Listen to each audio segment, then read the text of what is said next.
Bismillahirrahmanirrahim. Assalamualaikum warahmatullahi wabarakatuh. Alhamdulillah. Ya, anak-anak sekalian, bagaimana kabar kalian di pagi hari ini? Alhamdulillah baik. Semoga kita diberikan kesehatan dan kelancaran. Amin, amin, rabbal alamin. Ya, sebelum kita memulai kelas pada pagi hari ini, baiknya kita awali dengan membaca doa. Ya, silakan baca doa dengan agamanya masing-masing. Berdoa dimulai. Ya, selesai. Pada hari ini ada yang nggak masuk nggak ya? Coba saya Bapak absen dulu ya. Bambang Sukityo hadir? Ya, hadir. Pamungkas hadir? Oh, ya. Nurmantio ada? Oh, ada. Bangunin coba gitu ya. Berarti hadir semua ya, semuanya ya. Oh iya, oke. Baik kalau kayak gitu. Bapak di sini mengajarkan tentang agama Islam. Sebelum kita memulai materi baru, ada yang tahu nggak apa sih materi kita yang sebelum dia pelajari di minggu kemarin? Coba ada yang tahu? Ya, coba apa? Ya benar, tentang akidah. Tentang akidah yang tentang babnya sholat dan zakat. Oh ya benar, sholat dan zakat. Kamu pinter. Jawab. Dalam bidang akidah tersebut haruslah terdapat sholat, yang itu menjadi kewajiban bagi umat Islam itu sendiri. Oke, kalian masih ingat dari pelajaran minggu kemarin. Nah, berlanjut kita pelajaran hari ini. Siapa yang tahu berapa tahun Indonesia dijajah oleh Belanda? Sip, benar, 350 tahun. Kalau dari Jepang berapa tahun? Coba Pamungkas. Oh ya, 3,5 tahun, betul. Jadi dari semua penjajahan itu di masa kolonial, bangsa Indonesia ini kan sangatlah luas. Jadi tidak serta-merta agama Islam itu tidak serta-merta hanya dianut oleh orang-orang Arab, tetapi banyak dianut oleh negara-negara Islam lainnya. Nah, yang kebetulan banyak itu mayoritas ialah agama umat Islam. Umat Islam itu terdapat di Indonesia. Nah, itu menjadikan umat Indonesia sebagai negara Islam yang terbesar selain Arab. Nah, berlanjut kita ke materi hari ini tentang rahmat Islam bagi Nusantara. Oke. Apa sih itu rahmat Islam bagi Nusantara? Apa sih rahmat Islam bagi Nusantara itu? Khususnya di Indonesia ya.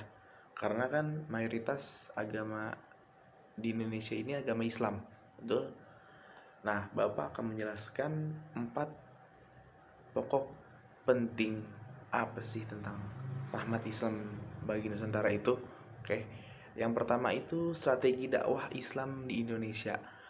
Jadi kan sebelum terjadinya penyebaran agama Islam, haruslah para pendakwah itu memiliki strategi atau ciri khas yang dimana bisa diterima oleh para masyarakat khususnya Indonesia ini yang dulu dahulu kebanyakan menganut agama Hindu dan Buddha. Begitu. Jadi para pendakwah ini memiliki strategi yang khusus untuk menarik minat dan akan masyarakat Indonesia itu tersebut. Jadi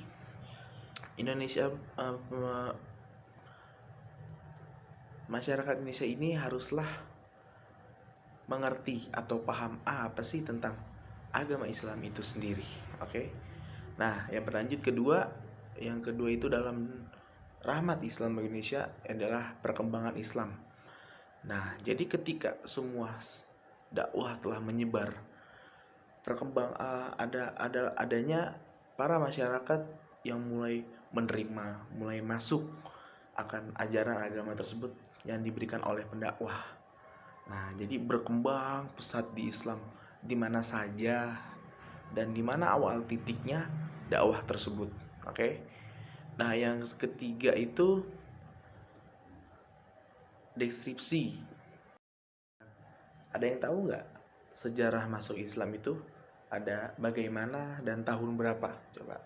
Ada yang tahu? Ya, coba berapa? Abad 13. Ya, bisa jadi abad 13. Kamu Putri? Abad 17. Ya, betul juga bisa. Nah, menurut teori yang dikemukakan oleh para alim ulama, ada 3 teori yang menyebutkan bahwasannya agama Islam itu masuk ke Indonesia. Ada 3. Apa sih yang pertama? Yang pertama itu jawaban dari Bambang, betul. Abad ke-13, yaitu disebut dengan teori Gujarat. Nah, kenapa sih dinamakan Gujarat ini? Karena ajaran ini dipercaya masuk dari wilayah Gujarat, yaitu di mana? Di India, melalui perdagangan. Nah, pasti semuanya itu mau ajaran apapun, dari semuanya pasti melalui perdagangan awalnya, karena menjadikan titik awal dari penyebaran itu tersebut yang terjadi pada abad ke-13. Ya, betul Bambang. Salah satu teori. Nah, yang kedua yaitu teori Mekah. Jawaban Putri dari abad ke-7. Bisa disebutkan ini dari teori Mekah. Ya, anak-anak semuanya. Teori Mekah.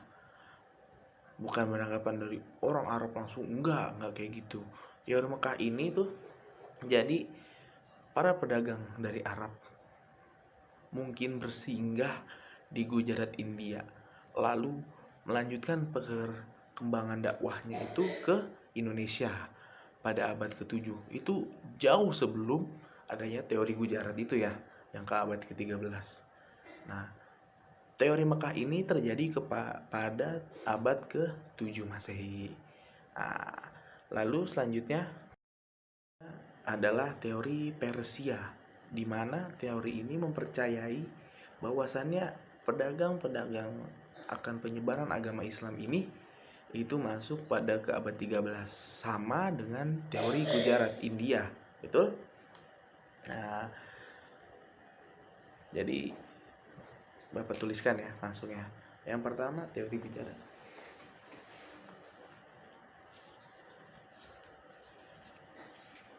Gujarat tadi abad berapa? Abad ke-13. Yang kedua itu ada teori apa? Teori Mekah. Mekah. Nah, yang terjadi ke abad ke-7. Lalu apalagi teori Persia yang terjadi ke abad 13. Dari semua titik ini, antara Gujarat Arab pada abad ke-13, Mekah ke abad ke-7, ataupun Persia pada abad 13, diyakini karena betul detailnya ini karena oleh teori Mekah ini. Ya, anak-anak, kenapa para alim ulama atau ahli percaya akan teori Mekah ini? Karena dari kedua Gujarat dan Persia ini, teori Mekah lah yang paling awal, ya. Teori Mekah lah yang paling awal, dan diyakini ada oleh para pedagang Muslim yang masuk pada abad ke-7 ini. Apa sih yang membuat teori Mekah ini menjadi terpercaya? Yang pertama, kenapa dari ditemukannya makam Fatimah binti Maimun pada abad ke-11. Abad ke-11 makam. Oh, jelas dong di sini bahwasanya abad ke-11 ini berkaitan dengan abad ke-7. Tidak mungkin ada makam pada abad 11 ini, akan tetapi ajaran Islam itu masuk pada ke abad ke-13. Nah, jadi begitu ya anak-anak, paham semuanya? Kepada strategi selanjutnya. Ini kan awal perkenalan dari awal masuknya agama Islam di Nusantara tersebut. Oke, lanjutnya ialah strategi dari para mubalik atau alim ulama dalam menyebarkan agama Islam itu sendiri. Nah ya anak-anak, apa sih strategi itu? Coba ada yang tahu nggak strategi itu apa sih? Definisi dari strategi atau pengertiannya. Nah ya coba gimana? Hah? Perencanaan atau rancangan? Nah ya hampir betul. Coba ada yang lain? Ya Indra? Nggak tahu? Oke. Jadi strategi itu ialah rencana yang tepat untuk mencapai sasaran khusus. Nah, jadi diharuskannya oleh para mubalik ini membuat rancangan bagaimana sih kepada masyarakat ini agar diterima, agar diyakini oleh para masyarakat. Tentu harus dengan strategi yang khusus atau yang baik ya, tidak dengan kekerasan, tidak dengan pemaksaan dan lainnya. Begitu.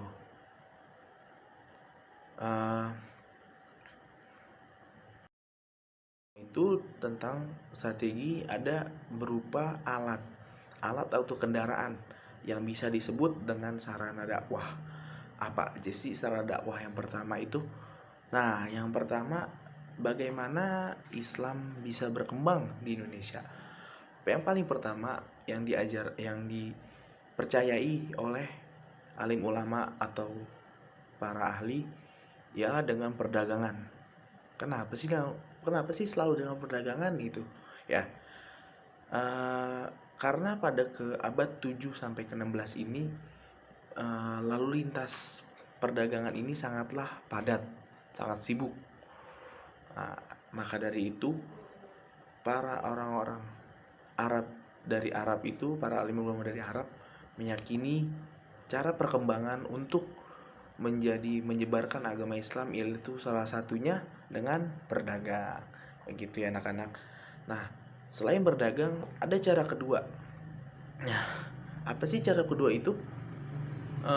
Cara kedua itu dengan perkawinan atau pernikahan. Nah, tentu dong namanya dari kita, dari masyarakat pribumi, jika menikahi salah satu orang dari luar negeri atau dari bule-bule di luar, pasti status sosial kita pasti akan tinggi, ya kan? Pasti begitu. Nah, maka daripada itu pula masyarakat Indonesia tertarik. Nah, bagaimana sih masyarakat pribumi ini agar bisa menikahi para pedagang-pedagang muslim ini? Ya, yang pertama pastinya harus dengan mualaf, ya kan? Harus seiman. Dalam agama Islam itu pernikahan itu harus seiman, betul? Nah, maka daripada itu para masyarakat yang ingin menikahi para pedagang muslim dari perempuan maupun dari laki-laki haruslah bermualaf dulu. Nah, itu salah duanya yang strategi. Nah, lalu ketiga, jika masyarakat sudah menikah itu apa sih selanjutnya? Selanjutnya itu ada yang ketiga, yaitu sarana pendidikan. Ya, sarana pendidikan ini kan dibutuhkan ya oleh orang masyarakat pribumi, khususnya pada zaman dahulu, karena di mana para kolonial Belanda sangat melarang bahwasanya masyarakat pribumi tidak boleh bersekolah, tidak boleh menuntut ilmu, tidak boleh kayak gitu. Jadi di satu sisi ini ada sarana pendidikan yaitu namanya pesantren atau lembaga-lembaga yang dimana didirikan oleh di suatu aula untuk mempelajari agama, begitu ya anak-anak. Oke, coba Bapak ingin bertanya apa sih yang udah dibaca di halaman 13 itu? Coba Wijaya, coba jelas apa sih yang kamu dapat dari halaman 13 itu nih kamu baca? Coba apa sedikit, nggak apa-apa. Tentang apa? Oh, jadi Jadi setelah perkembangan Islam pada Nusantara ada pembagiannya lagi, dari mana di awal wilayah Indonesia tersebut masuk. Oke, baik. Ya, betul. Ada lagi? Coba ya, saya tanya lagi. Rahmat, Rahmat. Nah, Rahmat apa coba yang kamu baca? Hah? Tentang perkembangan Islam di tanah Jawa. Nanti kita akan masuk ke pada tema tersebut ya. Oke, saya akan jelaskan apa yang tadi disebutkan oleh Wijaya. Pertama itu perkembangan Islam di Sumatera. Tentu masuknya perdagangan Islam itu melalui Pulau Sumatera, ya kan? Karena pulau yang paling barat dari kita itu ialah Pulau Sumatera, khususnya di Kota Aceh. Betul. Kenapa Kota Aceh disebutkan oleh Serambi Mekah? Karena itulah titik awalnya masuk agama Islam di Indonesia, ya anak-anak. Coba siapa sih tokoh yang mengawali masuknya agama Islam? Coba Bapak tanya ke Zainal. Ya, Zainal sama Zainal. Siapa? Apa yang tadi kamu baca? Coba. Ada nggak situ? Syekh Abdul Arif. Nah, betul. Syekh Abdul Arif. Awal mula masuknya Islam itu dari pantai barat Sumatera, yaitu oleh Syekh Abdullah Arif, mubalik dari Arab. Pasti diawali dengan perdagangan lagi, tentu ya anak-anak. Lalu jauh sebelum itu didirikannya oleh kerajaan Pasai, ya anak-anak, pada abad ke-19. Karena itulah awal titiknya di Aceh disebut dengan Serambi Mekah, ya betul. Ya, paham ya untuk yang di Sumatera? Ya. Oke, kita berlanjut tentang apa yang tadi dibaca oleh Rahmat ya, tentang perkembangan tanah Jawa. Oke, Rahmat. Apa sih yang kamu tahu tentang perkembangan Islam di tanah Jawa? Coba apa? Wali Songo. Ya, betul. Salah satunya Wali Songo. Ada yang tahu lagi? Masjid Demak. Betul, itu salah satu peninggalan bangunan dari umat Islam terdahulu. Oke, Bapak akan jelaskan bagaimana sih asal mulanya tanah Jawa ini dimasuki oleh agama Islam, umat Islam ini, para mubalik. Pada abad ke-11 dibawa oleh pedagang mubalik dari Pasai. Nah, ini kan berkelanjutan dari Aceh tersebut atau Samudra Pasai yang ada di Sumatera itu gitu loh. Nah, masuk ini terjadi di pantai utara Jawa Timur. Nah, gitu ya anak-anak, pada abad ke-11. Saya tulis dulu. Abad ke-11. Oke, abad ke-11 ya. Tokoh yang dipercayai atau yang terkenal dalam pengajaran di tanah Jawa itu adalah Syekh Maulana Malik Ibrahim, atau disebut dengan Syekh Malik ya, kayak gitu. Nah, di Jawa Tengah juga dikenal oleh para Wali Songo yang ada bersembilan itu. Betul? Nah, salah satu peninggalannya itu benar yang tadi disebutin, ialah Masjid Agung Demak yang menjadi pusat agama Islam di Jawa Tengah, yang berasal di Masjid Agung Demak. Oke, anak-anak, ada yang pernah ke sana, Masjid Agung Demak, sebelumnya? Kamu pernah? Ya, bagaimana? Itulah awalnya titik pusatnya agama Islam di Pulau Jawa, khususnya di Jawa Tengah ya. Nah, Jawa itu yaitu adanya setelah mulai berkembangnya agama Islam itu adanya gerakan pembaruan Islam. Nah, jadi masyarakat Indonesia udah banyak gitu ya yang udah masuk ke agama Islam itu, khususnya di tanah Jawa yang banyak. Nah, jadi kan adanya gerakan pembaruan Islam itu. Nah, yang pertama itu ada gerakan pendidikan dan keadilan sosial.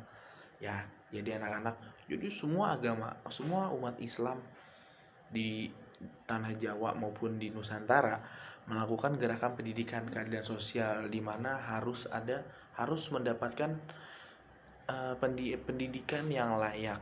Nah, setelah Bapak jelaskan tadi, bahwasanya pada zaman Belanda, pada zaman Jepang itu kan masyarakat pribumi tidak boleh mengenal namanya pendidikan. Begitu anak-anak, begitu sangatnya kejamnya penjajahan itu. Ya anak-anak. Nah, yang kedua itu gerakan politik. Nah, apa sih politik itu? Politik itu ialah dimana kita ingin mencapai sesuatu. Nah, kita bisa mencapainya itu dengan usaha kita. Nah, itu dinamakan politik ya anak-anak. Ya, setelah tadi Bapak menjelaskan tentang dari mulai strategi sampai ke perkembangan Indonesia, lalu ke Indonesia Islam sudah menyebar dengan luas dan harus mengepakkan sayapnya agar tidak kalah bersaing dengan yang lainnya. Coba Bapak ingin tahu apa sih inti-inti? Coba sedikit kasih rangkuman. Ya, ada yang paham? Coba Rahmat tadi apa sih Bapak jelaskan? Coba salah satunya. Islam masuk pada ke abad 13, ke-7 dan ke-13 juga. Oke, karena dari tiga teori tersebut ya. Yang pertama Gujarat, yang kedua Mekah, yang ketiga Persia. Oke. Lalu ada lagi saya paling bertanya, Wijaya, coba saya bertanya Wijaya, apa selanjutnya? Perkembangan Islam masuk dari perdagangan, lalu perkawinan, ya benar. Nah, ya betul. Itu menjadi salah satu pokok dari perkembangan atau masuknya Islam di Indonesia tersebut ya, anak-anak. Nah, lalu dengan adanya perkembangan organisasi ini bisa menjadikannya Indonesia, agama Islam ini bisa menjadi mayoritas di Indonesia tersebut ya anak-anak. Ada yang kurang paham? Ya, cukup semua? Oke, Bapak akan kasih tugas kepada kalian ya. Coba ada HP masing-masing kan ya? Coba Bapak kan kirimkan Google Form ya. Lalu kalian coba kalian kerjakan, nanti dikumpulkan ya. Oke? Ini Bapak kasih link ya.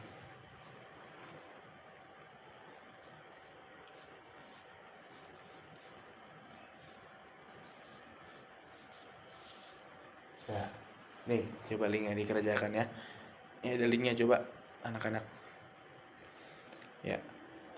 Nah, satu lagi, jika sudah mengerjakan ini, ada sedikit pekerjaan rumah tentang materi yang tadi kita pelajari tersebut. Oke, anak-anak? Ya. Coba kamu buka halaman 256 ya. Halaman 256. Di situ ada sedikit latihan soal ya. Coba nanti kalian kerjakan di rumah. Lalu jika ada pertemuan lagi, Bapak ingin menanyakan. Oke, anak-anak semuanya. Gak usah dikumpulkan, hanya kalian hafalkan, lalu kalian kerjakan. Nanti Bapak tanya ya, langsung random. Oke? Ada yang sampai sini ada pertanyaan lagi? Ya, cukup? Ya, oke. Kalau begitu, sekiranya cukup pelajaran dari Bapak pada pagi hari ini. Semoga kita diberi kelancaran dan kemudahan dalam setiap urusan-urusannya dan diberi kesehatan selalu agar kita bisa bertemu lagi dengan beraktivitasnya. Amin amin rabbal alamin. Wassalamualaikum khairat. Assalamualaikum warahmatullahi wabarakatuh. Ya, silakan yang mau istirahat.